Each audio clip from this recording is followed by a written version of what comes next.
I don't know if we spoke about this. There was 2 or 3 times where there was just like posts by very prominent leftists gearing up before the election that you do that thing. I don't know if you do that thing where you literally grab your own hand because you feel it moving towards Twitter, and you can feel the thoughts forming in your brain as your hand is inching towards the keyboard. You're Towards like, the N key. I'm gonna say it. You even type it out, and you're looking at it, and you're proofreading it maybe, and you're like, oh yeah, this this will toast good.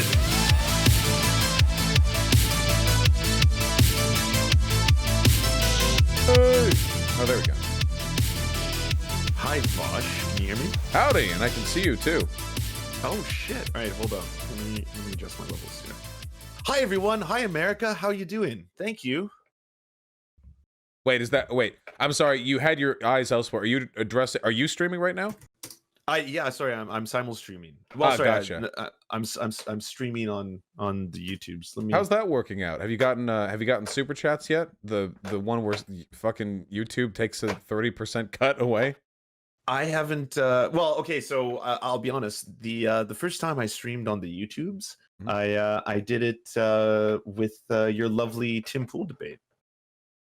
Oh yeah. You got like 8K viewers or something during that. I hope that was. I got 9K viewers, 9.3 actually. No 9.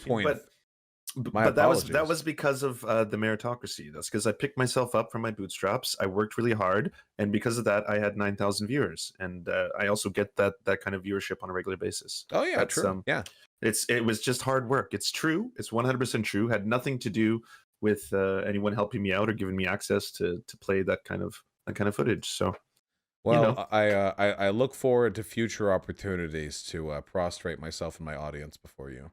It was it ended up being a pretty big media event for, I guess, a lot of people. So it was a lot of fun. I hope I can do it again in the future. Tim Pool seems to have unflappably absorbed all of the drama surrounding the election, almost as though he didn't care that much either way at all. Interesting.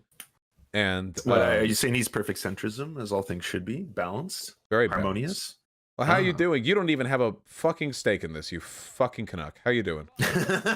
Okay. Hold on, VAUSH.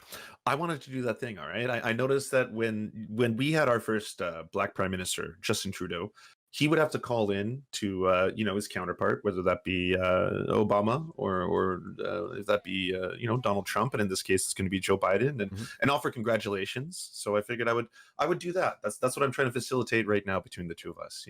So I'm here to say thank you. Thank you for ending that little flirtation, that little edging experience with the fascism. Yeah, that was me. I was the one who got Biden. Yes, they didn't thank me during the inauguration speech, which was actually really upsetting. So I'll be having a talk with him about that after he's settled into the Oval Office. Yeah, it's a weird night, right? I don't fully know how to feel about all this. It's all super weird, yeah. Yeah, I'm absolutely adoring the overwhelming support of liberal tears and urine and semen and everything else they're willing to expunge. That has been sustaining me, and it's been plentiful. So for that I'm very, very happy.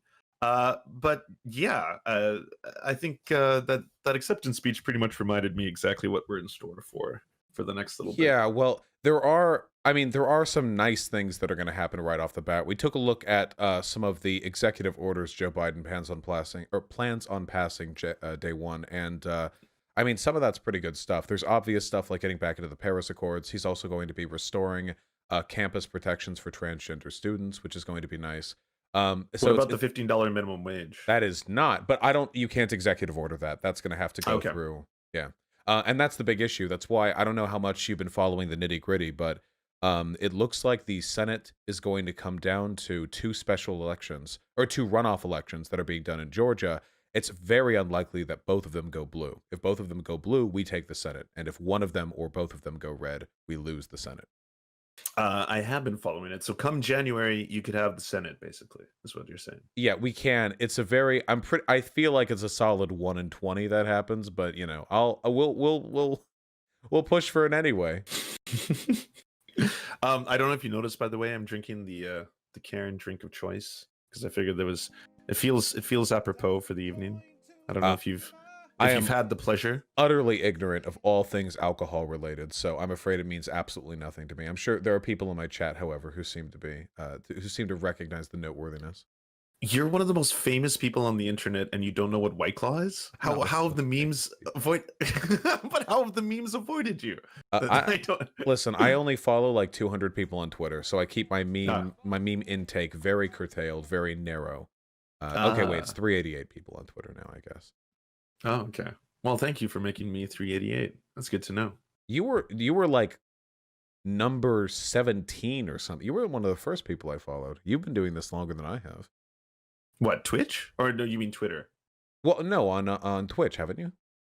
Oh, Twitch. No, no. Really? You were banned by the time I joined. Yeah, I'm a baby when it comes to streaming. I was making YouTube videos. I was whatchamacallit, a bread tuber is I don't know what the moniker is these Okay, days. wait, okay, sorry. Maybe not Twitch then, but you were at least making content. I knew that because I remember your conversation with Destiny was like early on. It was like right as I had started um streaming. So you obviously would have had some presence before that. Uh, I guess you could call it presence. Yeah. I think my OBS just crashed. My chat is effing me. Rip. I'm sorry. Well, we have you here. Okay, that's good. Y'all are cozy. I'll restart this. Sorry, that's if I sound slightly distracted. That's why I was just like, wait, what is happening in real time? We are very cozy. Well, yeah, I'm happy that we have narrowly avoided driving ourselves off of the precipice this Yes. time. In 4 years, I'm Yes. sure we're going to lose the election to like like a Cotton type or maybe somebody even worse, like some sort of death cultist, you know, Okay, so an old is that the way you aristocracy. felt the whole time? Like, I'm so curious because you did the same thing I did, right? So Mhm. mine was I'm going to do a strong concerted push for everybody. Just I'm going to stop saying shit about Joe Biden. All right, I'm going to take off my Joe Biden is a horrible human being mask and put on my the lesser of two evils mask, and because like that is the pragmatic thing that people should be doing. I voted for Justin Trudeau the first time, and you know he was a shitty neoliberal to replace the rise of proto-fascism in Canada, Yeah. right? So I've done it before. I know the feeling. It's like it feels dirty and greasy, but you do it.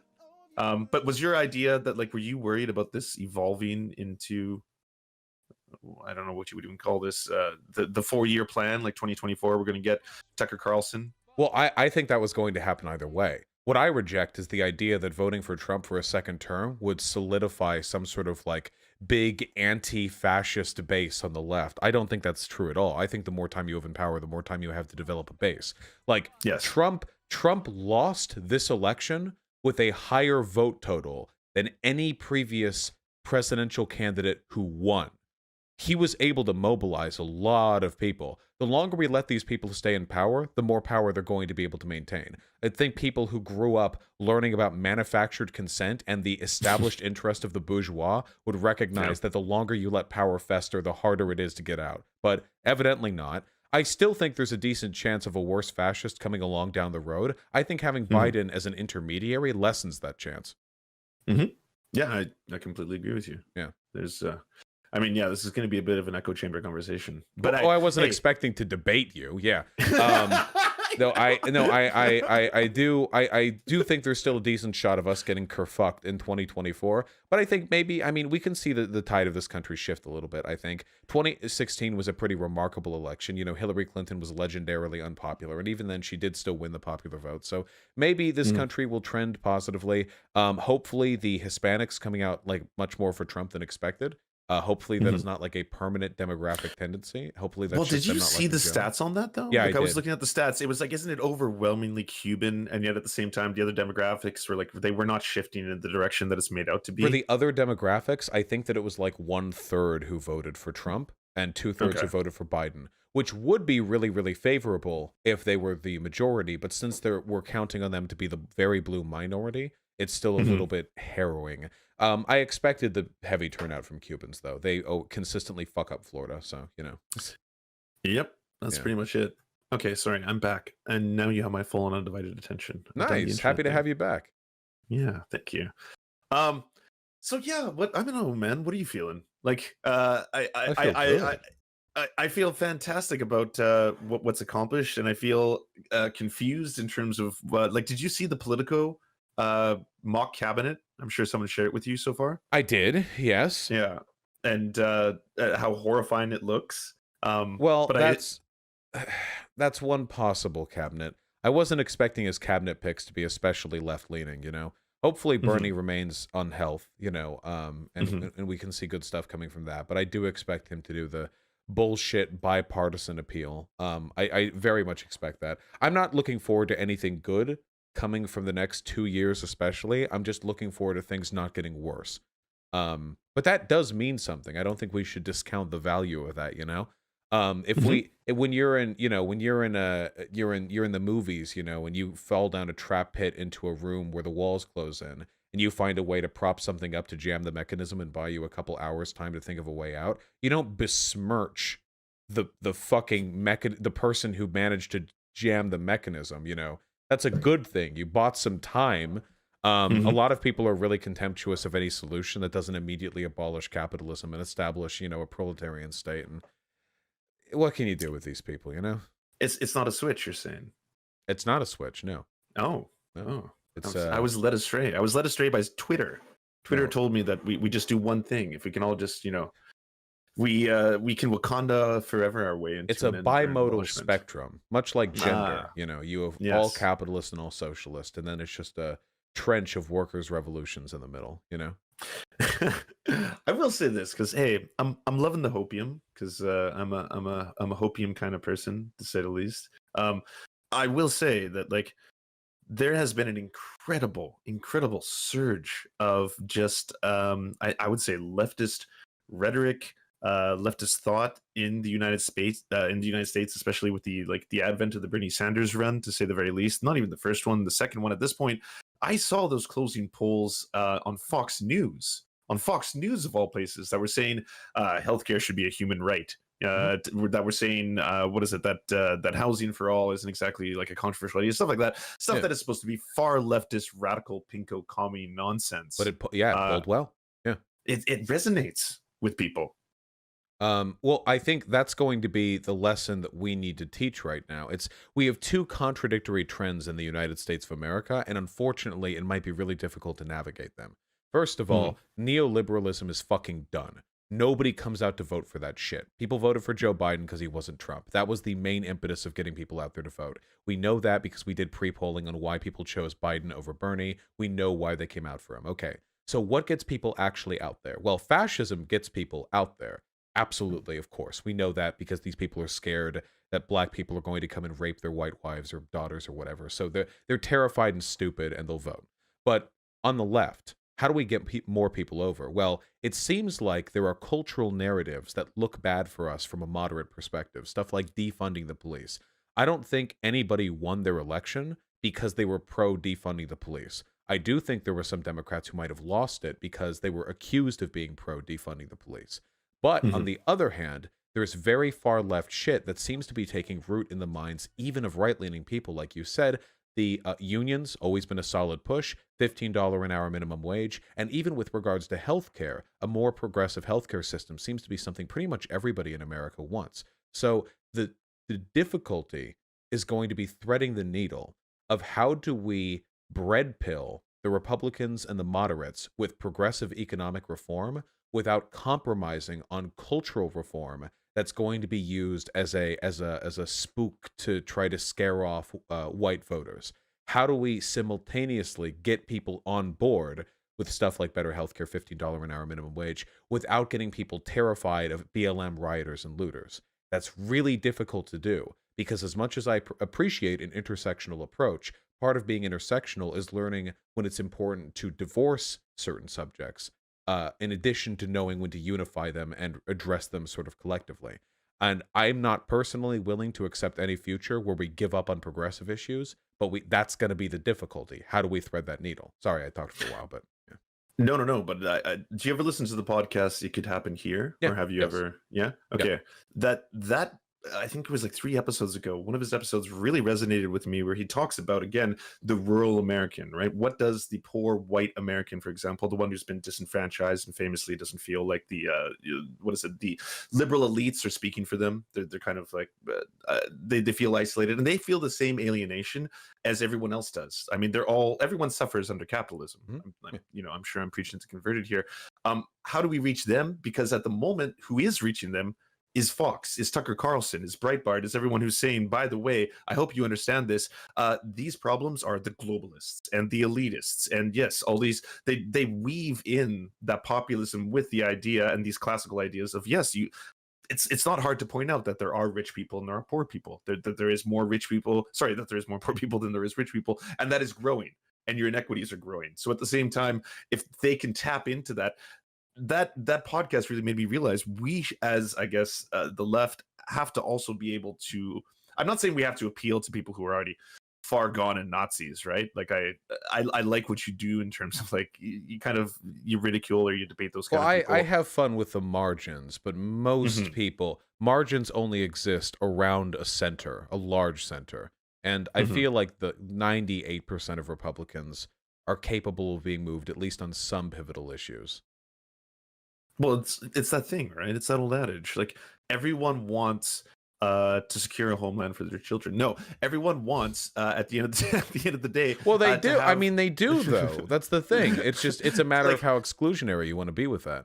Yeah. But what I did want to say before I got clipped out of context and destroyed on the internet for all time is that at the end of the day, they want safety and security for their family. That's like, doesn't matter if you're ISIS, doesn't matter if you're like, a God-fearing Republican, and doesn't matter if you're a leftist. At the end of the day, like that's what everyone wants. How do you bridge that gap, and how do you change the messaging, I guess, is the key of what you're trying to get at.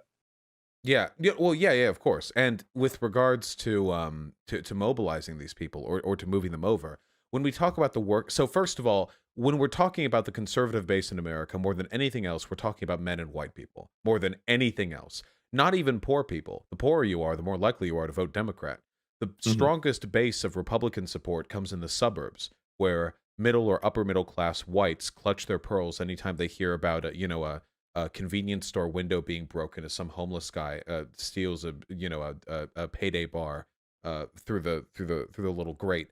That's the Republican base right there. Scared people of generally decent financial means. When you see all those Trump truck rallies, you think these are fucking minimum wage people out there in their trailer parks that are getting together with their boat rallies. Who the fuck has boat rallies? Yeah, with their boats. The fuck? That's a uniquely American thing. And their brand new $45,000 gleaming trucks with military hardware in the back. These people aren't poor. Yeah.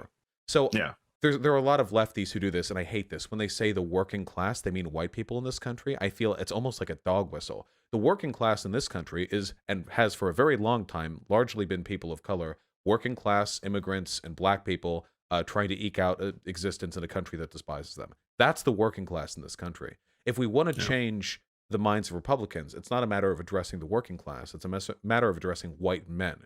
And in doing that, man... Well, I mean, they hate BLM. They despise BLM. So that's a hard thing to move them over on. A lot of them don't even need $15 an hour minimum wage because a lot of them have higher paying jobs. There are some who would benefit from that, but many who wouldn't. What do you do? It's like that old Superman comic, What do you give to the men who have everything? Because selling people on a broad cultural and economic shift that you promise them will reduce the amount of alienation in their life, nobody's going to vote for that. That's way too abstract. What policy proposals can you offer to a person who makes $100,000 a year, lives in the suburbs, commutes 30 minutes to work in a nice car, and then comes home to his white family to turn on the TV to listen to Glenn Beck talking about black people? But that's the point. Do you think they hate BLM, or do you think they hate what they're taught? Oh, they hate what they're taught. Of course. Well, there is no real BLM. There is no actual anything in existence. There's only the narratives we tell ourselves about it. So, of course, if these people were really given the opportunity to familiarize themselves with these, with these ideas, I think a lot of them would be more amicable. But we're dealing with the propaganda network. And well, I mean, isn't the idea then that you have to push back against that? Isn't that the whole point of building these empires right now? Yeah, but that's the difficult thing, right? How effectively can you do that for the people who matter? So I don't really care if like some queer college students in Detroit are like big on BLM. We knew which way they were going to lean anyway. What I care Mhm. about is in what way can we defend BLM and other like big cultural shifts that appeal to the hegemonic majority, to that group we've discussed previously. Does Mhm. defending it actually make it worse? Does embracing it totally make it better? I genuinely don't know. I do know this, though. The mainstream Democrat position of tepidly supporting it while performatively denouncing the elements of it that Fox News overplayed, that shit doesn't work. I feel like you have to go like either direction hard. You either have to pretend that BLM has nothing to do with the Democratic Party, it's a completely separate thing, these radicals, and then but kind of like what the Republicans do with like the far right militias. You Mhm. tacitly support them, but you never like publicly endorse them. Or you go the other direction completely and you're completely on board. You'll defend every part of it. You'll say the riots are a product of systemic injustice and the only way to fix them is to address the systemic inequality. And Mhm. I just know the middle approach isn't the one that works. Well, I can tell you this from someone who has elected, like I said, Justin Trudeau. We got performative wokeness. That's what his brand is, and it always has been to a T. He elects a certain member of parliament that have certain demographics. He elects just the right amount of women, members of the trans community, people of color, all that kind of stuff. And at the same time, yeah, exactly as you're stating right now, it doesn't actually get you results if you don't address the systemic inequities that create Trump. You will get another Trump, and that's the problem. And I mean, you're joking around with Tom Cotton, and I don't think he's gonna have enough time to I lean it. may or may not be joking. I don't know. There are people who think he's got a decent There's run. yeah, but there's only so many Klansman rallies you can attend before you get a little tired, my dude. Like, come on, lifting those logs to put the tea together, they're heavy. It's hard. And I don't know if he's got the fortitude to get Listen, through this. I'm just saying that if you if you get complacent and Canada gets invaded by the 2024 Cotton Brigade, that I warned you, okay? You heard it here first. Well, no. Well, my point was going to be someone like Tucker Carlson, for example, scares the living shit out of me compared to Tom Cotton. I think Tom Cotton appeals to a very specific, ultra nationalist, white racist base kind of thing, right? Mhm. Tucker Carlson can appeal to all Americans who are isolated. He's already really good about this in the messaging. I mean, you talk about this frequently with Crystal Ball and how they kind of normalize this particular brand of populism and what's happening there. Yeah, I by don't. pretending that it's populism. It's absolutely not. Yeah. The dude is one of the most shameless advocates for like prolonged corporate control of America. He just occasionally will, signal the other way, and people are really hungry for that. Nobody Mhm. likes neoliberalism. Nobody likes performative wokeness. Nobody likes corporations. Nobody likes corporations. People like Ben Shapiro will pretend that they're in favor of corporations from time to time, but then their positions actually come out when they say that the government needs to pass legislation to keep Twitter from banning conservatives. Nobody Mhm. actually likes corporations. It's just not cool to be pro corporation anymore. The real punk rock are actual libertarian. Unironically, people like Joe Jorgensen or whatever, the woman that all the conservatives are raging at right now Yeah, because yeah, she yeah. ended up pivoting a couple of key swing states with the votes that went to her. When libertarians, God bless them, they're so stupid. When they actually support like complete hegemonic corporate control, I bless my heart at them. Like that's so cute. Most Mhm. conservatives don't believe that shit though. So we need to move past Comrade that. Joe. Yeah, we need to move Yeah. past that. And the problem is the Democrats aren't willing to completely, they're not willing to dip their toe in that water because, like Republicans, they have corporate donors. And with fascism, it's possible to performatively denounce corporate control while actually putting a ton of power in the hands of corporations. With socialism, you don't. You actually kind of have to do it. So I feel like it's harder for them to move in that direction because their corporate donors know what they would be doing. Mhm. What can Joe do day one? Like you probably studied this a lot more than I did. Like what executive orders can you Wait, actually push through? Because like wait, this wait, this wait. You mean is Joe Biden or Joe Jorgensen? yeah, Joe Jorgens. Yeah, sorry, Comrade Joe. Yeah, no, welcome to the revolution. It was about Wait, but time. they're Good to both have named you. Joe. Which one? I mean Joe Biden. Yeah, Okay, sorry, Joe okay, Biden. okay. Yeah, yeah. No, but what can Joe Biden do realistically? Executive orders, day one, all the kind of stuff you said. $15 minimum wage. That's not on the table. Fair enough. because that's one of the ones that I have the highest sell on. I'm guessing he's Mhm. going to do something in terms of like he's not going to do the like is he going to do the War Measures Act? Is he going to do what needs to be done? Is he Well, going he to said he's enact going to like implement. He said he's going to implement the national mask mandate, which is Mhm. within his power. He could have a national lockdown, or at least he could sort of roundabout one. With regards to the war powers, I feel like at this point we have enough personal protective equipment in this country that it wouldn't be necessary for him to implement that in order to get more equipment being produced. So Mhm. it would be interesting to me if he oversteps in that respect, or like if he decides to go that hard. What about using it for a jobs program? For a jobs Because program, I don't think, no, I don't think he can do that through executive order. okay. I think basically anything that affects the economy or requires like the implementation of new of like a new outreach or new programs from the government. I'm pretty sure you would need to, if they didn't like it executive. I feel like there's a lot of law around this, but it feels like the executive order thing is very untested in our country, as in there's not a great understanding of how far you can go and how much you can do. But it seems like, generally speaking, executive orders get harder to implement the more money it would cost to do them, because the more money you have to Hmm. throw at them, the more that becomes Congress's job to manage. So, And does Congress have to approve the budget of the yeah, executive order? and Congress approves those matters, but it's really wiggly too. Oh, And of course, Donald Trump passed executive orders that ended up getting challenged in courts and ended up, yeah. yeah. So the actual boundaries are really, really, really shaky. But I don't think Joe is going to go anywhere near as he could conceivably if he were like really dedicated, you know? hmm Well, that was the other question I had in terms of like this is a done deal, right? Like people have been asking me, and I was like, yeah, I like I don't see this going any higher. I don't see like any court worth their scent being like, yeah, no, this is definitely something worth disputing. Like the election's done, right? This is Mhm. not going to be a Supreme Court anything. Like this is a nothing burger, right? I think even the Supreme Court blog official Twitter account, and they release a statement saying that like don't worry if it comes down to which president won more of the electoral college, I could be I'm sorry, talking I out missed of my that ass. last sentence. Hit me with the last one. Oh, I oh, was the last checking out one the link was. chat, Amy. Oh yeah, no worries. I was saying that like, is there any possibility that like this, like Trump is basically, he seems like this is the bunker days, right? Mhm. I mean, it's so much sadder by the way than the bunker. At least there was some honor in the whole bunker thing. This seems more just like a petulant child who's just like, please notice me. And then one last bukkake of freedom. Why am I being censored on every single like social media He's platform? never going to accept the results of the election. It's actually Yeah. never going to happen at Okay. all. Isn't And that so how does this play insane? out?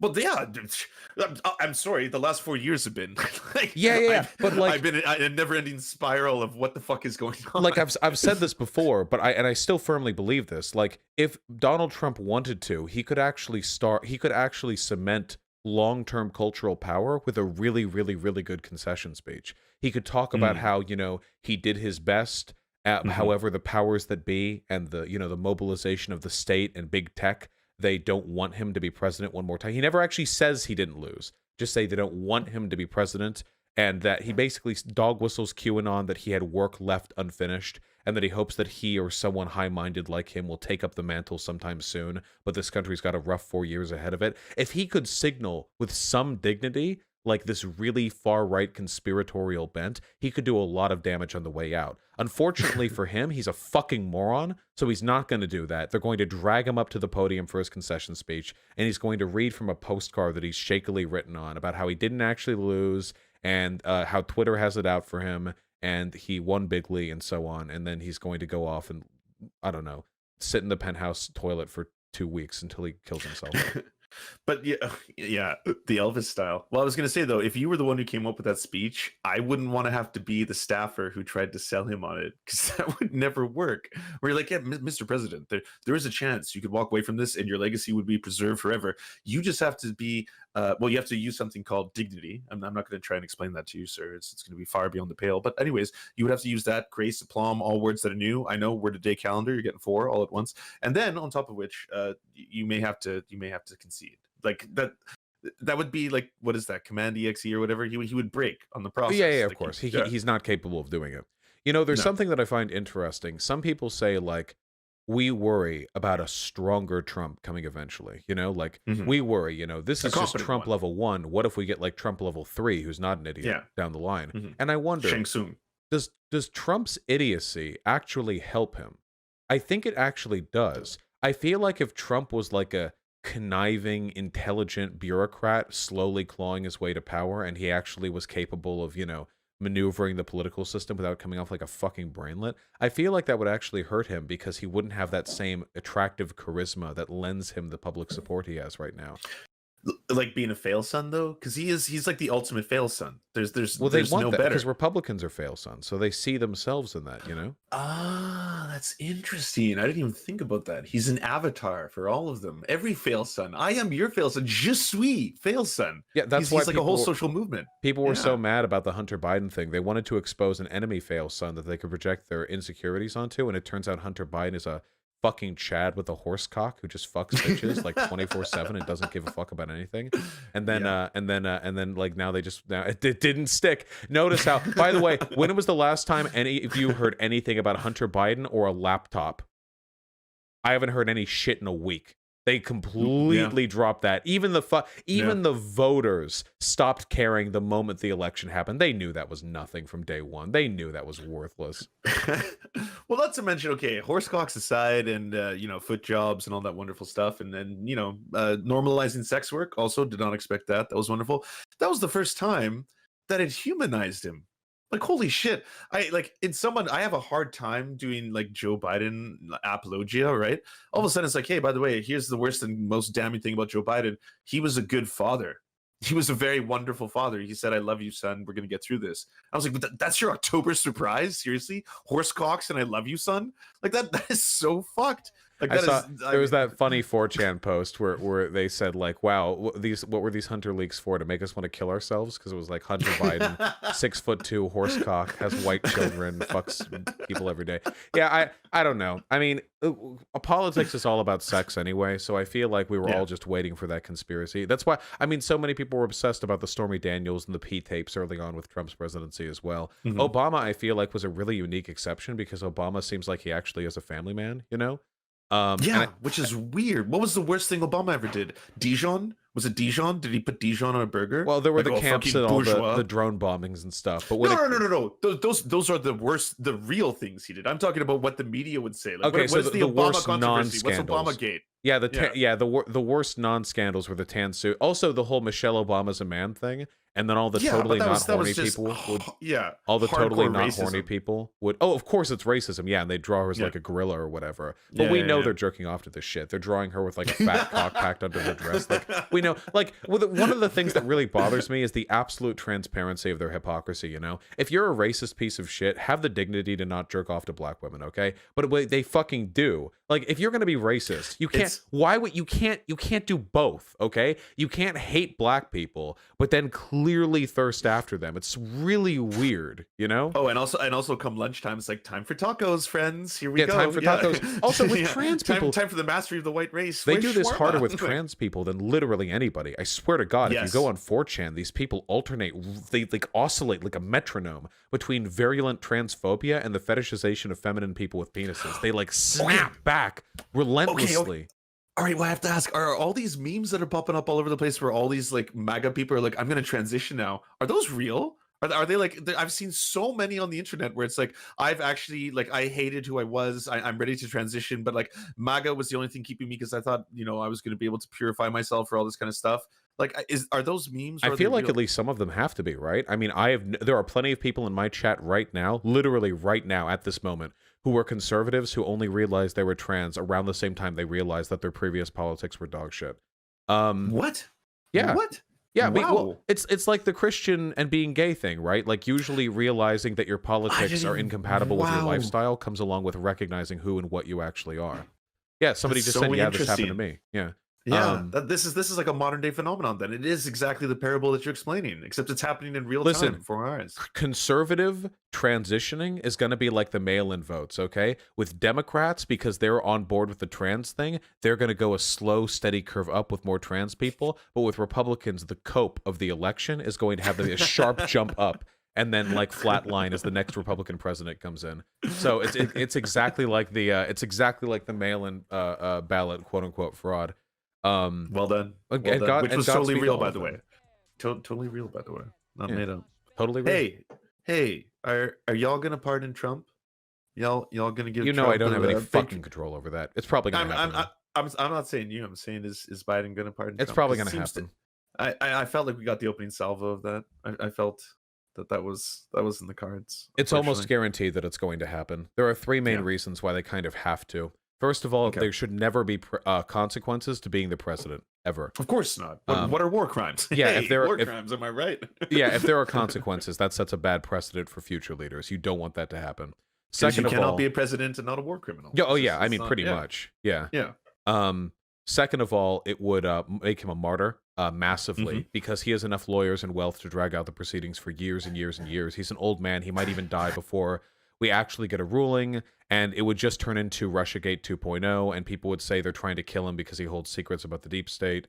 It would just the best. I feel like for consolidating power as like a Democrat, the best thing that you could really do is not charge him for anything he did while he was in office, and just cross your fingers and hope that he like gets arrested on something else unrelated to his presidency, and then after he's been arrested for that, you can just leak all the info that you have about him that would make him look really bad in retrospect. That way you avoid the blame and he still ends up in jail, you know?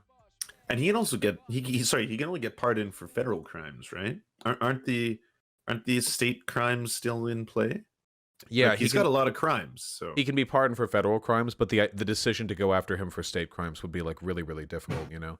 Like it would still it would require a mobilization of state resources that I expect they're not going to be willing to do, and time too, a lot of time.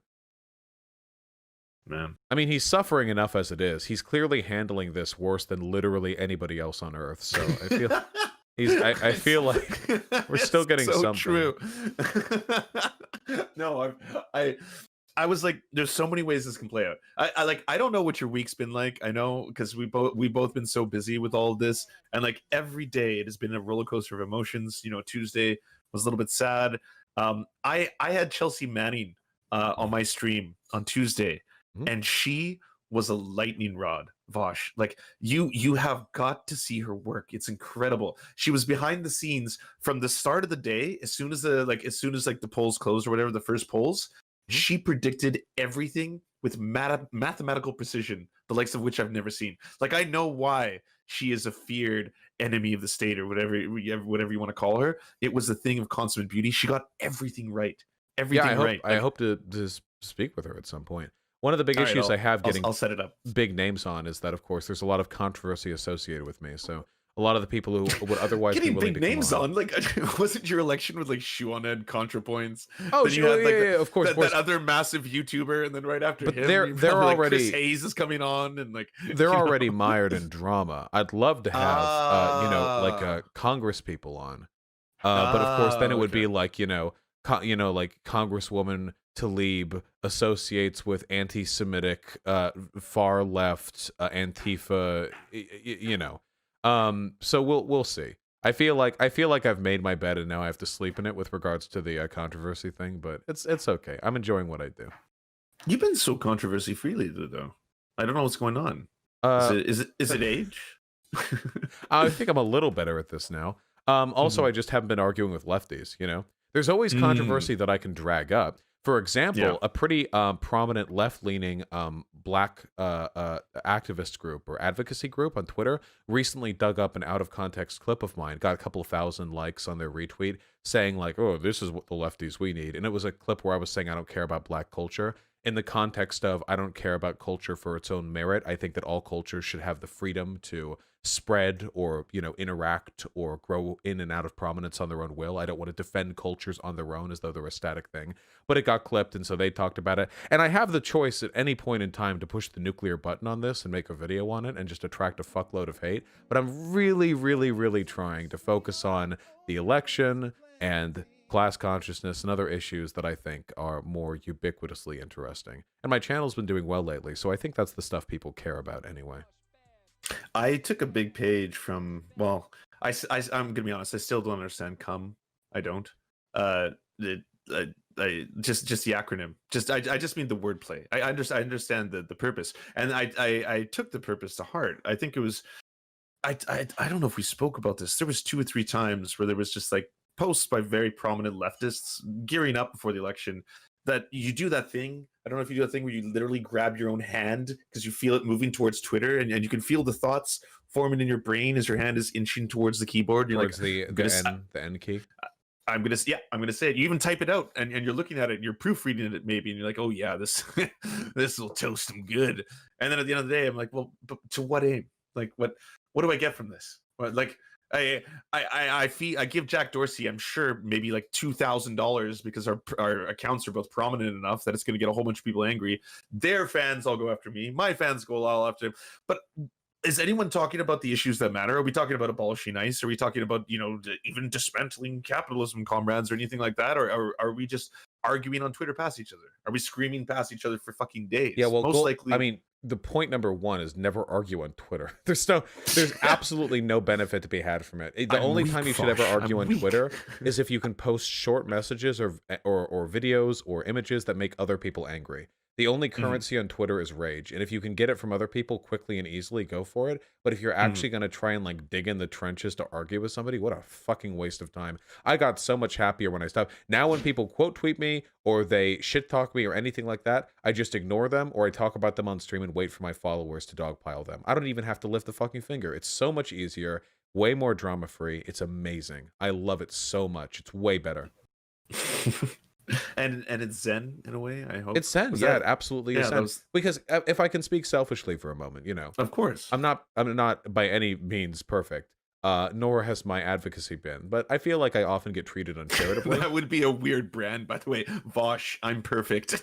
Well, look, we're working on that. Look, merchandise pending, okay? Yeah, but anyway, sometimes I get, I think, treated a little bit poorly, smidge, perhaps a little uncharitably online. And for the first year and a half of me being on YouTube, anytime that happened, I would guess engage with it myself because it felt like there was nobody there to defend me. So I have to do it, of course. I'm me, But now reliably, my fans do it, and it makes me feel really great. And what I've noticed is it actually tones down the antagonism from the other side as well, because they were only pulling that shit because they knew that they were going to be speaking into an echo chamber. They knew it would be signal boosted by other people.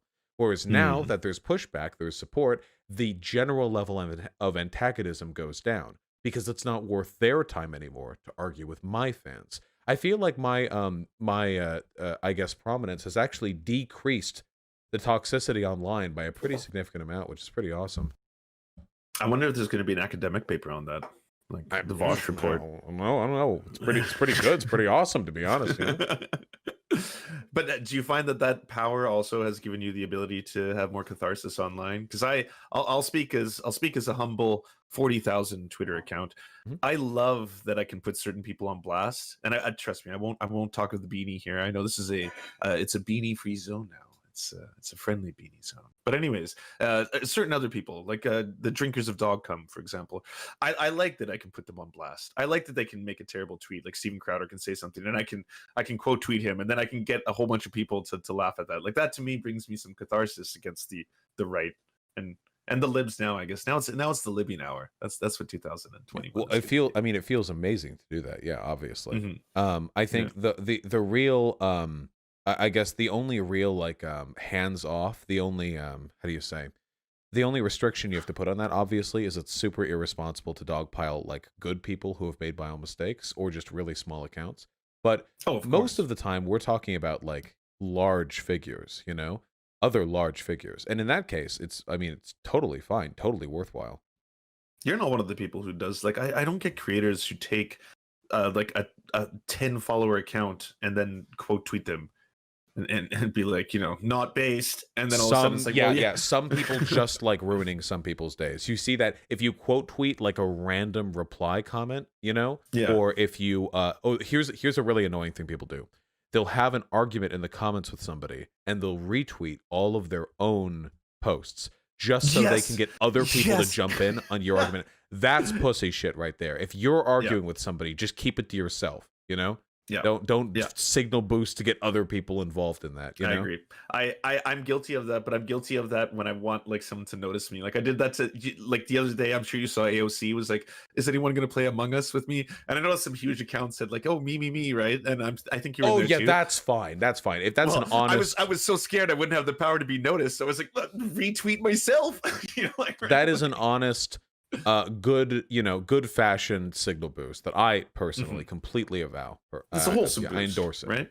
Yeah, Yeah. yeah, Yeah. it's wholesome. Yeah. Yeah, but the I don't know. Internet popularity is really weird. Like managing that Mhm. and navigating that. Oh wait, hold on. To ubiquitize this conversation a little bit, moving Sure. back to the election. What did you do? What have you done? I guess over the slow, dragged out victory process.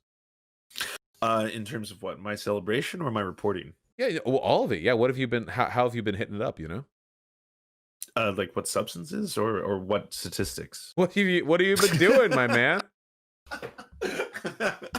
We gotta ground our axioms every time we speak, Vosh, right? I don't want this to be misconstrued at some point or someone to take I us. got drunk for the first time in a while. 2 Really? nights ago. Yeah. Do you not imbibe? Is that a thing? Is Up that until why you're such a lightning rod? up until recently, I couldn't drink. I'm alcohol intolerant. I got drunk too many times in college, and my body started rejecting alcohol. But I found a really nice, That's a very thing? very sweet, yeah, yeah, very sweet Oh. wine. That I is actually just delicious. So I went through like 2 bottles of that on stream. It was really really fun. Oh, I gotta watch that. That sounds amazing. Yeah, I guess a mix of emotions, a mix of moments. Tuesday was an unusual night because I at no point thought that Trump was gonna win. Mhm. I knew Trump wasn't gonna win, but I was very scared that the worst case scenario, which was pretty much this was going to be a closer race than expected. On top of which, Trump is now going to use this to pull a soft coup, which it just all played out in real time kind of situation. And Yeah, it's not as if like I'm not Nostradamus or anything like that, right? Like there was so many Nostradamus. clips that came out the next day that were just like fucking here's Bernie Sanders predicting the entire thing verbatim, right? And I was like, that is really good beat for beat because that's how it played out. But there was dozens of people who were like, clearly this is what he's going to do because Trump knows. There was some staffer, I'm sure, who told Trump, like, by the way, you can't win this. You're fucked. You're fucked, son. But here's what we can do, all right? You can basically slightly get close in some areas, and then you basically have to call the election, say you won, at which point bring it to the Supreme Court. You've already stacked it with those three. Same for people who worked on Bush v. Gore. You're looking pretty. You're going to be great. Here's how it's going to go. That's the play. And then of course that is the play, and it's perfect for a guy like Trump who's just so grandiose. I gotta basically be bombastic in all things I do. So that Tuesday was scary. When I woke up on Wednesday, I'm sure like you, I mean, I don't want to put words in your mouth, I don't want to steel man you here, Mhm. but I was suddenly feeling a lot more confident. Things were trickling in. It looked to be that I had always thought, and maybe I'm just too much of an optimist on this, that once those mail-in ballots came, this was just going to be a flood. I was like, there's no situation in which this man, Donald Trump, has been telling all of his base to not do a thing that wasn't going to backfire on him. For him to be like, you know what, not only don't use these mail-in ballots, but at the same time, let's get rid of the post office because we don't need this anymore. Because clearly, this element of American society shouldn't exist. I knew this was gonna like backfire at the very least, Yeah, right? my favorite. This literally just happened an hour ago. My Okay. favorite, like, boomerang coming back to hit you in the face moment was, hold on. So this is from uh this is from earlier today. Breaking: Georgia Secretary of State says officials discovered an issue involving ballot reporting in Fulton County. So this is like a real issue with the ballot counting. Like, oh fuck. Update: Fulton County officials discover a reporting error that has taken Joe Biden's lead in Georgia from 4,000 votes to 7,000 votes. So they almost doubled his lead because of a reporting error they pushed to find. So it's absolutely spectacular. Oh, just chef's kiss. Yeah, we won this goddamn election, and we earned it too, because the Yeah. past 4 years have been rough. I mean, I can say this. I personally have not really been affected by the Trump regime, like at all, you know? Mhm. Especially, so, I mean, it happened when I was in college, and I got through college, and then shortly after that, I started the channel, and by the time I had started the channel, I hadn't really interacted with any of the consequences of the Trump administration, you know? Because college can be Mhm. a bubble to an extent. And then once this picked up, I've been privileged enough to not really have to worry about it. But I have heard so many stories from people who email me, who DM me, who comment in my chat or talk in the YouTube comments down below. And the extent to which this has like damaged real people is extraordinary. And so I feel like there's a leftist impulse to cringe at the idea that Trump actually is bad, that Orange Man actually is bad, which is frustrating to me because we never should have ceded that ground. He is very bad. Mhm. And I'm happy to have him out, if for no other reason than because I think it'll give some people some room to breathe, you know? Yeah, no, I I completely agree. Well, it's the same thing with people who are basically trying to tell you that, yeah, he's bad, but Joe Biden is going to be worse. That was the right wing thing. Like I was that that argument where it's like he's not the president. Like Joe Biden's not the president. And I was thinking the same thing when the people on the left were like, "Hey, by the way, did you know that Joe Biden's going to be really, really bad as well?" And I was like, "Yeah, sure, he's going to be shitty." But Trump is the president right now, and Trump is doing the bad things, and they're really fucked up. I had a hard time, Vosh, trying to tell people. Because a lot of my audience is American, trying to tell people about all the fucked up shit that goes on in Canada. Mhm. Because I would be like, yeah, this is fucked Most up. Or Americans have basically, no fucking idea, dude. They have no fucking clue. Most Americans, even a lot of lefty Americans, think of Canada as some sort of like, like almost like a Scandinavian paradise, but closer, you know? oh Where there's yeah, just a utopia. no, yeah, utopian, yeah. Yeah, but at the same time, but even then, even if I'm like, yeah, we're actually engaged in eugenics, we're doing a eugenics program against Indigenous women. We have a federal program that basically prevents them from ever giving birth again. That's Canada. That's really hard for me to do on a regular basis when they're like, but you guys have public health care, right? I was like, yeah, we do have it, and everyone gets it, right? Doesn't matter how rich or Well, poor you are. It's like that shows you, though, when people think of everyone does. progressive countries, they think of progressive economic policies. Mhm. It just goes to show where people's, leanings are. Do they still do the Jew screw in Canada? Sorry, what's the juice The crew? Jew screw, where you like you hit a Jewish person into the ground, you twist them? No. Oh, okay. Well, Well, Canada's not as bad as it I used to don't. be then. Sorry, that was the thing. Yeah. Are you saying juice or Jews? I'm so I was confused. You're fucking with me. I'm I'm like, sorry. what I the? can't I could have What the kept that fuck? together a little bit better. I'm sorry. I got the This is an OJ meme. What the I got hell? the giggles. No, the joke the joke, if I could have pulled it off, would have been, see, not even you're aware of how dark Canada, how Okay. bad Okay. Canada's social policies are. Okay. But I Well, can't. hey, no, you I pulled got the something off. giggles. You know, I'm a giggly boy. I'm happy. I'm glad that doesn't happen over there. Oh wait, actually, because now I'm curious because I brought it up. Sure. Is there does Canada have a weird history with like anti-Semitism? Is that like a big Oh, thing there? absolutely. Oh, Okay, yeah, yeah. of course. Yeah, no. We have current problems with anti-Semitism. Trust me, this country is rife with racism. We have a KKK. We have QAnon. A QAnoner drove into the prime minister's house trying to assassinate him, smashed through the gates. That was a QAnoner, smashed through the gates with a fucking arsenal of weapons in the truck to murder the prime minister of Canada. That happens. That happened this year. Wait, can you So it's just do that in Canada? Can you just drive up to the fucking to your so Capitol building?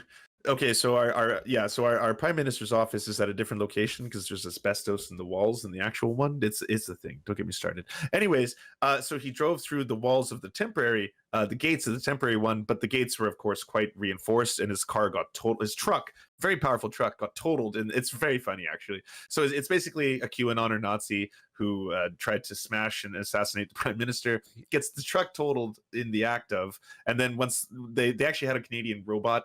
I want to preface the word Canada in front of everything because it makes it sillier. They had a Canadian robot have to go into the truck and to pull the weapons out to make sure they were okay. At which point they were like, "Yeah, this guy." We looked up his social media. He was a far right QAnoner. So thank Wow, you. I'm like Thanks for. really concerned for you guys right now. I know. I know. There are like And 18 things I want to say in response to that.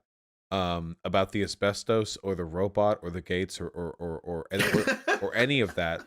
First of all, if a car went over 30 miles per hour anywhere within a quarter mile of the White House, it would be fucking Stinger missiled. Yeah. I, having been to DC, you know how in like video games, the evil fortress that you fight the boss in is like there's no civic infrastructure. It's just like layered fortresses upon layered Every fortresses. time. Yeah, Every time. that is Yeah. the White House. The entire fucking like 3-block area around the White House is just nothing but Secret Service patrols, armored cars, tanks, tank traps, and walls. Yeah, I yeah. went there a couple years ago actually, and I was there during the DACA protests. And I noticed that. I was like, it seemed like there was like a gated layer between a gated layer between a gated layer. Yeah, we're not letting you fuckers Cool. burn down this one. Not again. Oh shit! Is Trump barricading himself inside? Is that happening? Yeah. 'Cause They erected a wall around the White House. It's actually really funny. So what's going to happen? What's like? I know there's no precedent. We live in They said they unprecedented wanted to times, do but- it to prevent property damage being done to the White House and its lawn, like people throwing shit after the results of the election. Frankly, I think it's just so like Donnie can cry on the White House lawn and roll around without any of the cameras getting to him, you know? Oh my god! You also can't have Wow. things flying above DC. That probably goes without saying, but if you send a drone or like a kite or anything like above the 30 feet into the air, they have lasers. Like anywhere. Yeah, anywhere. Unironically, Wow. the airspace around DC is probably the most controlled airspace anywhere outside the Korean DMZ. Jesus. Yeah, I mean they don't. It's the president, you know. Yeah, I know. Yeah. I know. Oh wait, hold on. Y'all don't Wait. fuck around. Yeah. Okay. Wait. Chat's telling me to tell the story. Have you heard the story about how I was detained in DC by the Secret Service? No. Oh. Yeah. No. It happened. It happened a while ago, way back before I had the channel. But I went there over with my friends on vacation one day. And, Sorry, I was just gonna say sometimes Chad acts like a really cool mom. That's really cute. That's like, Vosh, tell the story. Yeah, please tell the story to they're your very cute. Canadian They friend. kept, You when know? I was drinking, they kept telling me to drink water. They're very cute. They're very maternalistic, you know. Sorry. Anyways, yeah, go on. Oh, well, anyway, the gist of it was basically that I was a little baby anarchist back then, you know, so I was loudly commenting while walking around DC, you know, walking by armed patrols and stuff that, you know, like, oh, yeah, dude, this is such cool. I wonder what it'd take to smash all this, you know, like basically openly inquiring as to the military strength it would take to smash DC. And eventually we realized that there was this massive dude tailing us, like this big 6'4" motherfucker, big white guy with a shaved head and like Like the a earpiece mid-level and boss. sunglasses. And we thought, there's no way. There's no fucking way we're getting tailed by Secret Service right now. That has to just be a huge dude in a suit with an earpiece and sunglasses. But nope, that motherfucker pulled us around a corner and fucking detained us. And 2 cars rolled up on the corner and pulled onto the fucking sidewalk. And guys with guns got out, and they had us fucking questioned for an hour. And it was Holy shit! it's a whole goddamn process, you know. Wow. So Yeah. so what's that like? Did you get bagged and tagged? Well, they kept us on the street. They separated me from my friends because I was the loudest one, and they asked us separate questions about what we were doing in DC to try to corroborate our narratives. They asked a bunch of questions, including whether or not I had... Oh, God. Okay. So the person who tailed us interviewed my friends. I was interviewed by this clearly fucking ex-military dude with like with a fucking rifle that he was just holding in front of him, like the neck strap, you know? He interviewed me for the hour. And okay, so here's the stupidest thing that I did, because a lot of this was just, you know, what's your name, so on, where were you born, blah, blah, like all this stuff that they could probably double check in their database. But at one point they asked me, you know, like, do you have any weapons on you? And of course I didn't at all, nothing, the keys, you know. But I said, because I like the jokes. I said, well, no, but you know, I took wrestling back in high school, so one could say my entire body's a weapon. And he actually reached to the hand to the fucking handle of his gun and looked at me and he said, "Is that accurate?" And I was like, "No, okay." I played it off, but holy shit. The whole thing went off. The whole thing went on for an hour, and eventually it ended because one more car came up and 2 detectives came out. And they were like older, you know, and they didn't have guns, or at least they definitely did, but they weren't carrying guns. And Like they open showed carry. up and they were like, "All right, this has gone on long enough. We can either take you in or we let you go. You're detained, but like it's up to you. Do you want like just say you don't want us to take you in, just please." And there were 2 people, one arguing that they needed to take us in, and one guy saying, "I don't want to deal with the paperwork," and the guy who didn't want to deal with the paperwork won. So we ended up walking. And that was it. That's the whole story. What were they going to detain you on? What was like? What's the charge? I mean, I don't think the Secret Service cares that much. I think that, I mean, I don't think they could have held me for long, but I don't think they care that much. It's mostly a matter of how aggressively I want to assert my rights, you know? And at the time, I wasn't as aware. I think nowadays I would just tell them to piss off unless I was getting arrested. But back then, I wasn't fully aware of the process, you know? Would you ever contemplate flexing your moderate internet success? Would you be like, this is not a regular human being. I'm not a civilian. This is VAUSH. Well, I need to be live streaming this. Sir, your illegal activities are being broadcast to 7,000 people. We are all watching you do this, right, sir? And I'm sure that. And by the way, have to say, the day that I IRL stream me getting the shit beaten out of me by the Secret Service would be the day I break some kind of donation record, because I know you fuckers would pay up for that. Yeah, of course. Oh yeah, they would start bail funds. I would be getting like pings like, Lance, have you heard about VAUSH? You have to do something. And I was like, all right, sure, yeah. They would love that. You all would enjoy that. Yeah. No, that's wild. Oh man, VAUSH, the vigilante. I didn't know. Yeah, VAUSH the Stampede. So it goes. Have you watched Trigun? No, I have not. I have not as good as I wanted it to be, but it was still fun. It's a fun watch. Wait, Dragon? Trigun, the 90s anime. Trigun. Oh no. Okay, so if you didn't know this, and I know you've got a huge weeb audience, I'm about to probably get myself nuked. I know nothing. I know nothing. I have seen nothing. I'm such a weed poser. I know what ayaya means. I know what ubu means. I've had to learn these terms, but when people are like Tokyo Ghoul and okay, you want to have some self-debasement. Speaking of which, I thought Hunter Squared, as I've learned, I thought that was called Hunter x Hunter. So I was in my chat was like, Lance, you have to watch Hunter x Hunter. I was like, oh, cool. Hunter x Hunter. Is that like, and they're like, no, Lance, the X is silent. I was like, oh, so it's like pizza. So what is it? Yeah, Hunter. Is that how it goes? I'm like, no, Lance, true fans call it Hunter Squared. I was like, how many layers is there? Don't listen to them. They're lying to you. People call it Hunter. They're fucking with you. Oh, really? It's not called Hunter Squared? Maybe some people call it Hunter Squared. I haven't seen people call it that. All right. Hunter is a great anime. If you're looking to get into any stuff, I think the problem with anime is that it has a completely different cultural language than like Western animation. There's a huge, like, if you just watch an anime without knowing anything about anime, all the weird like facial expressions and the timing of all the jokes feels really off. I feel like you need good intermediaries that sort of feel familiar, even if you're not that familiar with anime. I think that Full Metal Alchemist Brotherhood is probably the best for that. Okay, well, we had a vote. That one got second. First place got Cowboy Bebop. So that one also. Yeah. Okay. Then your community has a decent handle on that. Oh, okay. But yeah, my question was going to be like, if I've watched the big movies, if I've watched, like, you know, as a kid, I watched what was it, Ghost in the Shell. I enjoyed it quite a bit. You know, I've watched oh fuck, I'm gonna be so bad at this. I'm such a poser. Anyways, I've watched the mainstream Spirited Away. Yes. Yeah. Okay, Totoro. Yeah. Hold my hand. Hold my hand here. So I've watched them all.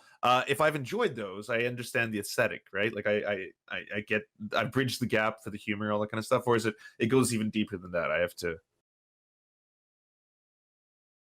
It's like question mark. Oh my god! I thought you froze for a second. That was such a convincing pause. Oh, sorry. No, that was more me. That was me adding a question mark to a sentence without actually vocalizing it. Yeah. Well, I think it's a lot of fun. I've been trying to watch a lot more lately, because I really like consuming media. I think that, but the problem is people consume media thoughtlessly. They just want something on because they feel empty and alone if they're not listening to something. They want something on to fill the void. I like very actively consuming media, criticizing it. You know, like, how does this relate to other things that I've watched? You know, how does this does it innovate? In what way can I, like, is this new, or is this like a waste of time? Am I just re-consuming things I've already watched? And I've been trying to watch more. I've been trying to watch Appare Ranman, which I was originally watching, then had to delay because the studio closed it due to COVID, but now they've reopened it, which is, it's fine, maybe a little better than average. I'm watching The Boys right now, but everyone knows about The Boys. That's not anime. Oh, it was great. I by the way, I'm the exact same way. You're speaking my language. I couldn't agree more. You know, it's really good. I love consuming media. Golden Kamuy. I'm watching that right now. 3rd season's currently airing. Phenomenal. Very progressive, too.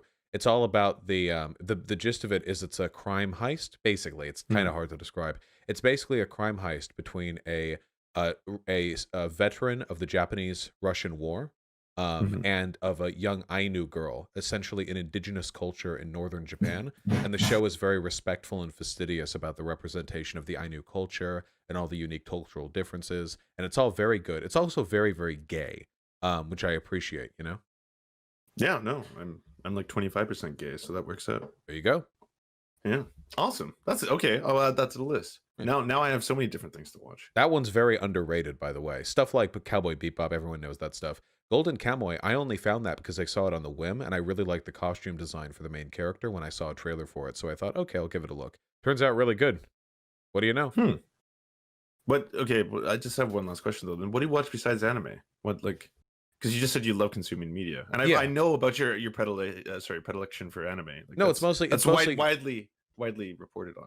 Oh no, it really is mostly anime and manga. I watch Western cartoons as well. I don't like live action stuff that much. Maybe it's because my father works in the movie industry in Hollywood, so I got kind of sick of it a little bit and all the aesthetic around like actors in the Hollywood industry and that whole scene. But I really like animation, so anything relating to art or animation, I'll get behind. You know. I didn't know that about you. The lore goes deep. Wow. Yeah, it's a lot of fun. Okay, I won't dox you, but would I know stuff he's worked on? Did you have like are you like Charlie Murphy? Do you have a whole bunch of stories from your childhood where you're like, I didn't go to the studios. My dad mostly works in sci-fi stuff. He's worked on Babylon 5. He worked on some of the Bond films. He's got a more rigorous list than that. I feel like if he was watching right now, he'd be disappointed at how little I remember of what he's watched. But no, yeah, he's watched on a decent. There was even an old show. I don't remember if it was Babylon 5 or it was something else, but one of the ship's ensign number, he made my birthday because he was given control over the modeling of that ship. So the ensign number, you know, like you have the Enterprise C, but it's actually like 11-C or something like that. There was a ship, and it was my birth date that was set for it, which I thought was really sweet. So that would have been around the time that's really I was born. cute. Do they watch you stream? Do they know about all this? Yeah. Yeah. And what do they think? I think they adore my content. The thing is, I'm pretty vacuous and make sexual jokes back when I was living with them as well. So I don't think I'm not like shy about doing it here or anything. And I never have anything negative to say about them. So it's not like I have to curtail myself in any way. My brother actually is in the chat pretty often. Oh, but it's not like your mom's like, oh, he's talking about horse cocks again. We're gonna have to tune out or something. She's used to those jokes, I think. No, she's very much enjoyed the electoral coverage. So I think that horse cock jokes or not, I feel like the general package, no pun intended, has been positive on their end. And that's where your political leanings come from. That's like, did you get that from them? Well, my parents are both liberals, but they're like even back when I was growing up, I think my parents were waiting for like a Bernie Sanders type, you know. But they weren't full on leftists. It would be more like is there a specific term, like a theory-oriented term for a leftist who, or for a liberal who would be a leftist if they were just informed of like 5 definitions? You know, I feel like that's the position they were in. Destiny. Nice. We're shade free here. I'm not getting looked into that drama. No, I jumped. I'm totally joking. Right. Yes, jokes. Anyway, yeah, no, they were a great influence. Love my parents very much. Oh, that's really cute. That's cute. I'm just glad they like the content. I would hate it if they fucking hated the content. You know, how much would that suck? Like imagine like calling your parents or something, like, hey, what's up? And they were like, yeah, we caught some of your stream today. You're like, how'd that go? And they were like, well, we watched it for a couple minutes before turning it off. That hurt. Yeah, no shit. Yeah. Well, I would have to ask what was deeply troubling them, because that would fucking suck. I would I don't know. I'm of the same way. My parents watch my content, but one of my grandmothers is alive, and I take care of her, and that's one of the reasons I live in Vancouver. And she does not have access to the internet, and I need to keep that a thing. You need to preserve that state of affairs. Yes, it's a very tenuous relationship, and I'd like to make sure that she doesn't ever have access to the internet. I can't see all this because there's way too much discussion of, again, aforementioned horsecock and homosexuality and trans rights, things that I'm sure Yeah, well, would not resonate with that generation. To say my the least. extended family also does not know much about what I do, probably for the best. Though my grandmother recently actually sent me a message saying that they really enjoyed my election coverage, so I guess I'm not far left enough to put her off, which is nice. Wait, what? How was she watching it? Oh, she's cool. She's hip and with it, you know. She has like laptop and catches up with online stuff from time to time. I mean, some old people are. When I was young, I'd go over to Florida to see my grandparents. My grandfather built computers. The original, you know, the original Macs, the original Apple computers, the ones that had kind of like a domed back, and sometimes they were transparent. Mm-hmm. My grandpa had a lot of money because he got hefty pension after his military service because he was really high up. He was a commander in the Navy, and he would take those things apart and rebuild them better. Even back then, there was some degree of customizability with that hardware. I think I was really young; I didn't fully understand what he was doing. Wait, when you say transparent back, are you talking about iMacs? Are you talking about the ones that were like literal bubbles? Yeah, the iMac bubbles. Yeah. Oh, okay. Yeah, I was like, those aren't the original Macs though. They go all the way. Okay, back I'm sorry. weird, When I like... think original, I think like when I was young. What did I imagine? Yeah, okay, not the original. My bad. The iMacs. So I'm signaling my age here, but he would take those apart and he would I think improve them. I don't know how exactly you did that back then. I doubt it was as simple as just slotting more chips into a motherboard, but he would do something to it, and he was satisfied with the outcome. Yeah, he had like 4 or 5 computers in one of his workshops. There are some old people that are really computer oriented, you know. And wait, he was doing that as part of the military, or in the military? No, that was post-military. He was a commander in the Navy. Afterwards, he retired. You know, just had a bunch of money, and he was like, "Fuck it, I like computers. This is a cool new thing," you know.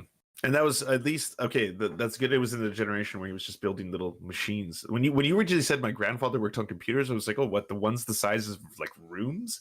Like, no, shortly after, more like 1999, 2000, 2001. Those iMacs, playing around with them, and of course, the only thing these iMacs could do, as far as I understood, was play solitaire. So there wasn't exactly a lot of high-end software at end here. I think he just liked playing with the, playing with the actual physical machinery.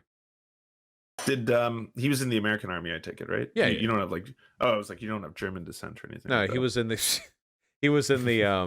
I do, but not from here. He was a commander during the Korean War, I think. Oh, okay. Yeah, he started really young. Well, I was going to ask, did you ever have trouble wrapping your head around that when you actually learn about the war crimes of your grandparents? Because I'm asking it as someone who has the same. No, thing. Not really. No, I mean, it figures it happens, but I feel like if I learned about it from start, you know, what happened to the military, it doesn't really change my opinion of the people who were involved in it. I mean, if you're an American citizen back in the 1950s, what was my grandpa doing during the Civil Rights Movement? I have no fucking idea. But he's him and I'm me, and I'm sure that my grandchildren are going to cringe at the fact that I eat meat. You know, so we'll move forward as we can, and in the meantime. He made some really cool computers.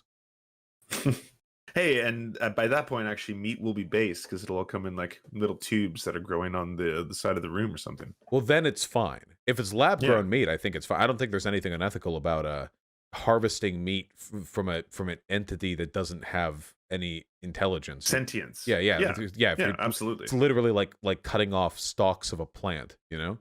Okay, sorry, this is the weirdest non sequitur. You just made me remind, like, okay, I don't know if you've ever heard this, but this got brought up in my discussion the other day when we were talking about vegans. We were in a debate as to whether or not eating pussy or sucking dick is vegan, and then obviously it came down to, I was like, well, as long as it's not exploitative, right? If it's consensual, then of course it's 100% vegan. Like the other participant is willingly giving you the essence. In both situations, but people were fighting back on the other end. They're like, well, technically no, because it's all exploiting. It's whether or not you choose to enjoy it. Yeah, I know. I was like, this is new levels to me. Like, it's weird enough to me when I hear about like avocados aren't vegan because apparently you need bees to pollinate the avocados. So in which case you're actually exploiting the bees. So at that point, the avocado is no longer vegan. But I was like, but everything in essence is exploiting something. I mean, we have to draw a line at some point. One of the problems I think we have with like progressive ideas is that a lot of people support them only because of the aesthetic surrounding the support of that idea, and not because they understand the reason why it's good to support that idea, you know? Like, say, for example, veganism. Why Mm. is it wrong to eat meat or drink milk or whatever? Well, it's not actually wrong to eat meat or drink milk. That's morally neutral. What's wrong is what you have to do to obtain those things, which you support, you know, commercially. So how is it wrong then to get milk? Well, of course, milk farms suck. You have to constantly force impregnate these cows. But is it wrong to drink milk if you just have a cow and the cow gets pregnant with cow stuff? You know, they're doing their cow thing, and then you milk that cow. Well, the cow needs Yeah. milking. In that case, it's Yeah. unethical not to milk it because those animals are literally bred to need the milking. So is drinking Mhm. that milk unethical? No. I'd argue in a sense then that milk can almost be argued to be vegan. It depends. Do you think that veganism is about preventing animal suffering, or do you think it's literally explicitly zero animal products? I would argue that's not It's the animal exploitation, products. isn't it? Right. Well, I'd say it's the exploitation that's the issue. Yeah. Likewise with meat, or honey. Bees like the honey boxes. That Mhm. they're like easy homes to live in. It's not, if you put them out there in the elements, they have to deal with shit like cold and weather and stuff like that. Um, the bee boxes aren't inherently exploitative like at all. So anyway, I just think a lot of people need to sort of refocus. Yeah, bears. Some people need to refocus what their concerns are there, and there are incremental improvements that can be made. I think that to a large extent, better regulation of the meat industry is going to be a really huge part of moving this country forward, like socially. Um, because I don't know, dude. Those places are pretty fucked up. I can't really blame vegans for getting up in arms about that stuff, even if it Oh, makes them like I don't know if you've done it. annoying. I never debate with vegans. I'm just like, no, you're right. I acquiesce. Like, yeah, the factory farming is absolutely abhorrent. It's fucked.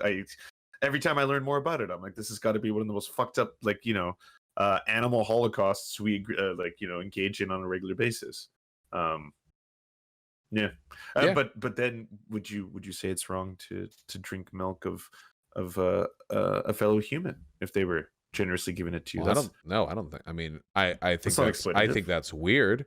Personally, that's not my thing Hey, at all. hey, I'm not in Homelander, but in moral philosophy, you're not allowed to use that, all right? You're not allowed to talk about what's weird. It's whether or not it is intrinsic moral worth. That's what we're well, caring I about. think it's Okay, so morally neutral. I mean, you could even argue it's morally positive if you're both getting off to it or something, right? or nutrients, right? Yeah. Oh yeah, very Yeah, nutrient rich. You're not supposed yeah, to have Humans aren't supposed to have dairy after like 2 or 3 years old. That's the reason hmm why East Asian people tend to be lactose intolerant. Their cultures didn't grow up with fucking cows and goats and shit available all the time, so they could have all the cheese and the butter and the milk. So they didn't grow up with that. So they don't have the what do they call, the enzymes in their stomach acid to process that food. You know? I don't know if you know this, but someone sent me a link one day where you ranked all your conversations by tiers, and I noticed at the time that you put me in A plus, I believe, not an S. I was second to last, and your criticism was that Lance always comes here with something specific he wants to talk about, and I'm very happy to know that if I don't have anything planned, we end up talking about uh drinking human milk. Yeah, well, it's more that you're a driven conversationalist. Yeah, you would have been S tier if we debated. The higher tiers have to be debates for pretty obvious reasons. But there's nothing wrong with that. I actually was probably going to head soon, because I I know. haven't checked those at all today, and they're waiting for me and mocking me, from chat. I can see that. Um, but anyway, yeah, I really do appreciate you coming on. I'm glad you finally have a camera that I can throw in front of everybody else as well, or a second camera. Sorry. Yeah, no. It was honestly, VAUSH, it's always a ton of fun, man. I like when you're in that point of a conversation when all the politics are gone or all the things you have to talk about are gone, and then you actually just start ribbing. I believe that's the word. That That's is what the the kids technical say. term, yes. Yeah. That's got to be the most Yeah. pleasurable Well, you part. you got in on the tail end too, because I feel like just about socialed myself out between this and the past week. I've been doing a lot of these politics streams, and Mhm. it's all very engaging. It's all also very tiring. The circus of the election is fun. I really, really look forward to things calming down for a smidge, in Mhm. large part because I was playing Amnesia, and I'm not going to get to play it again on stream until we settle the fuck down for a little bit. Yeah. You ever played any Amnesia games? I love scary games. They're like, I think Silent Hill 2 might be my second favorite video game of all time. And so I played is Amnesia the first one or is it the second one? I can't remember. But that same factory. Penumbra were similar games beforehand. Then there was Amnesia: The Dark Descent, then Amnesia: Machine for Pigs, and now Amnesia I forget. And where is it Sola or Sol? I forget the name of it. Soma. Soma. Yes. That came after the first two Amnesia games. Mm-hmm. Yeah, no, Soma I've enjoyed quite a bit too. Amnesia's good. Layers of Fear, it wasn't really that great story-wise, but it's just like a fun carnival ride in terms of the new horror games that came out. And then there was something else that's absolutely fantastic. I'm trying to remember. What's the one where you have a video camera where you're walking around with like Outlast. Cell phone or Outlast. That was good for just good jump scares. I can't do the jump scare things. I like the slow tension build stuff. The jump scares are too much for me, so I didn't enjoy Outlast that much. No, fair enough. There have been basically no jump scares thus far in Amnesia Rebirth, which has been nice. And they'll get you eventually. Yes. Thank you very much for coming on, Lance. Would you like to shill yourself? Wow. All right. Oh, did you say? Oh no! If you're wait. Did you say Schiller's show? No, I meant no shill. Like shill. Shout yourself out. Sure. Okay, all right. Okay. Happy to clarify. All right. Hey, we want to mutual aid you to get some eyeballs on your work. So if you have a leftist YouTube channel or Twitch stream or something you want us to advertise, just send us a 20 to 30 second ad using the forums at weareserfs.com. We'll do our best to help you out. And please submit once per channel.